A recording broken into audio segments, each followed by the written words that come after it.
Anbiyo surasida bir oyat bor. Kimki uyiga fayzu baraka yomg'ir bo'lib yog'ilib boyib ketishini xohlasa, undan foydalanadi. Bu suraning 30-oyati.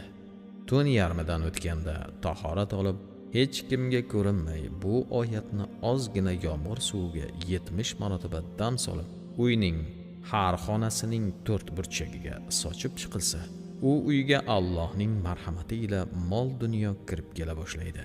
Nomurodlik u uydan ketadi. Janjallar yo'qoladi. Kelishmovchiliklar o'rnida sulh paydo bo'ladi. Qalbi qattiq, qo'pol, nasihat qabul qilmaydigan kishiga ushbu suvdan 7 kun bir qultumdan ichirilsa, ko'ngli yumshoq, rahmdil, nasihatni qabul qiladigan bir holga keladi. Inshaalloh taolo.